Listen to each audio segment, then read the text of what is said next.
जी, ये हम account equity की बात कर रहे थे।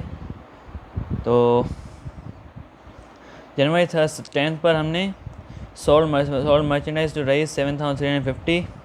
अकाउंट रिसीवेबल हमारा बना अकाउंट 7,350। हमारे यहाँ से मर्चेंडाइज चली गई 7,350। फिर हमने बैलेंस किया, अकाउंट रिसीवेबल हमारा ये बढ़ा, मर्चेंडाइज कम हुई, हमारे पास कैश है, सबको प्लस करेंगे हमारी दोनों साइड इक्विटीज़ के बराबर होंगी। फिर है कैश डिपॉजिट इनटू बैंक इन दी फर्म्स अकाउंट ₹20,000। कैश हमने बैंक में जमा कराई तो बैंक का अकाउंट बना 20,000 और हमारे यहाँ से कैश चली गई। फिर हमने बैलेंस किया। फिर है 17 पर received cash from Rais ₹3,850। Account receivable हमारा कम हो गया 3,850। हमारे पास कैश आई। फिर हमने बैलेंस किया।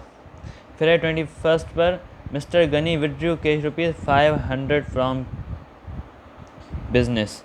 500 रुपये उन्होंने विड्रॉ कर लिए। तो 500 रुपये आपकी कैश यहाँ से चली गई और आपका कैपिटल 500 रुपये कम हो गया। तो जब फिर आपका बैलेंस करेंगे तो आपका एसेट्स यहाँ तक आपकी इक्विटीज़ के बराबर होंगे। फिर है paid to Kabir and sons ₹10,000 by cheque. हमने अकाउंट्स पेएबल लिया था, उसे हमने 10,000 रुपये दे दिए चेक के ज़रिए। बैंक हमारी कम हो गई, अकाउंट्स पेएबल हमारा दोनों कम हो गया। अकाउंट्स पेएबल हमारा बचा 1,500, बैंक हमारी बची 10,000। जब आप इन सबको प्लस करेंगे तो आपकी एसेट साइड इक्विटीज़ के बराबर होगी। तो ये थी अकाउंटिंग इक्वेशन। चलें एक और एग्जांपल देखते हैं। मैं आपको सिर्फ अकाउंट्स बताया जा रहा हूँ ताकि आप इनमें प्रैक्टिस करें।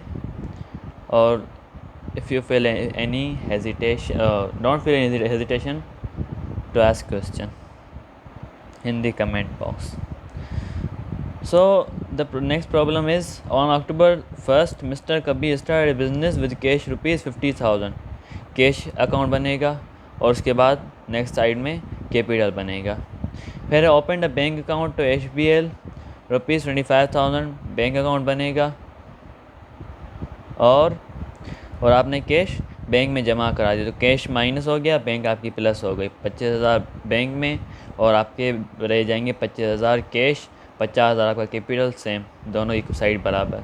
फिर परचेज फर्नीचर ₹11,200। आपकी कैश कम हो गई और आपका फर्नीचर आ गया 11,200 का। फिर purchase merchandise from model limited ₹8,450। मैंने शुरुआत के लेक्चर में आपको बताया था जब हमने कुछ नहीं दिया हुआ हो, ना अकाउंट हो, ना लिखा हुआ ऑन क्रेडिट और ना ही कुछ लिखा हुआ हो और सिर्फ नाम मेंशन हो, तो उसका मतलब भी ऑन क्रेडिट होता है। क्योंकि हमने किसी से भी लिया हो, अगर कैश पर लिया है तो उससे हम कोई कंसर्न नहीं है, हमने किसी से भी लिया हो। मगर अगर हम नाम मेंशन कर रहे हैं तो उसका मतलब होता है कि हमने क्रेडिट पर परचेज़ की है। तो आपका अकाउंट पेएबल बनेगा और दूसरा बनेगा मर्चेंडाइज। तो फिर है और एक कैश सेल्स कॉस्ट ₹2,100 एट ₹2,540। आपने मर्चेंडाइज सेल की 2,100 की आपकी परचेजेस थी, आपने सेल की है 2,540 की। तो इसका डिफरेंस क्या बनेगा? 440। जो 440 है वो आपका क्या है? प्रॉफिट है। तो प्रॉफिट कहाँ जाता है? आपका कैपिटल में ऐड हो जाएगा। आपकी मर्चेंडाइज 2,100 की कम हो जाएगी, सही है। और आपके पास कैश भी आया, कैश आप 2,540 प्लस कर देंगे। आखिर में मैं आपको इसका पूरा सॉल्यूशन दिखाता हूँ।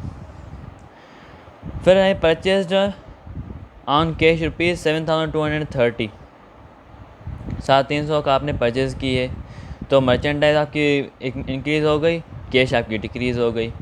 फिर है क्रेडिट सेल्स कॉस्ट ₹1480 टू वली भाई ₹8 1700। आपका अकाउंट रिसीवेबल क्या बनेगा? 1700 का, क्योंकि आपने सेल किया है इतना।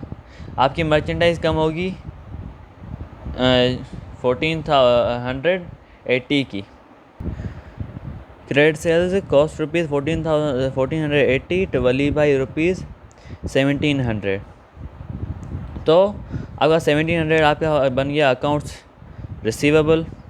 1480 आपकी मर्चेंडाइज डिक्रीज़ हो गई, और इसका जो डिफरेंस है 220 रुपये वो आपका ऐड हो जाएगा आपके कैपिटल में, क्योंकि आपका वो प्रॉफिट है। क्योंकि हमने ऐसा क्यों किया? क्योंकि अकाउंटिंग इक्वेशन हमें क्या बता दी है, आपकी करंट एंटिटी क्या है, आपने कितने पैसे दिए, कितने लिए, आपके पास करंट कितना, मर्चेंडाइज कितना है, क्या चीज़ कितनी किस रेट में और कितने अमाउंट में है, वो अकाउंटिंग इक्वेशन में बताती है। तो इसीलिए हम ये नहीं लिखते कि हमने इतनी परचेज़ की या वो या ये, बस हम ये लिखते हैं इतना मर्चेंडाइज आया, हमारे पास करंट पोजीशन हमारी क्या है। तो हमने इतना मर्चेंडाइज ख़रीदा, इतना कैश दिया, इतना आया, इतना प्रॉफिट हुआ, इतना लॉस हुआ, ये हम लिखते हैं डायरेक्ट थिंग्स से। जब हम आगे बढ़ेंगे, जब जर्नल में लिखेंगे, जब बैलेंस शीट और इनकम स्टेटमेंट, फिर वहाँ आप सही से, फिर वो आपकी ट्रांजैक्शन रिकॉर्डिंग होती है। आपने जितनी ट्रांजैक्शंस की है उसमें आप रेवेन्यूज़ के अकाउंट सही, एक्सपेंस अकाउंट सही से बनाएंगे। चलें, pet model limited rupees by cheque rupees 4000। तो आपका अकाउंट्स पेएबल कम हो गया और आपकी बैंक कम हो गई। फिर रिसीव्ड फ्राम वली भाई 1700 आपके पास आ गए, आपका अकाउंट रिसीवेबल 0 हो गया और आपके माइनस हो गया, और आपके यहाँ कैश आ गई 1700 रुपये। फिर return merchandise to model limited rupees 150। Purchase हमने रिटर्न किए, हमने जितनी परचेज़ की थी 150 की। तो क्या करेंगे हम, मर्चेंडाइज हमारे यहाँ से कम हो गई और जो हमारा अकाउंट्स पेएबल था वो भी हमारा कम हो गया। तो हम इस तरीके से अकाउंटिंग इक्वेशन में एनालाइजिंग करते हैं। सही है। ये जो भी मैंने किया 2.1.3, ये इसका पूरा सॉल्यूशन है। आप ये देख सकते हैं और आप इस पर प्रैक्टिस कर सकते हैं। ये देख लें आप आखिर में क्या अमाउंट आया, किस तरह से ये बना, आप प्रैक्टिस कर लें। और अगर आपको कोई क्वेश्चन हो तो you may ask, feel free to ask. Okay, thank you, जज़ाकल्लाह।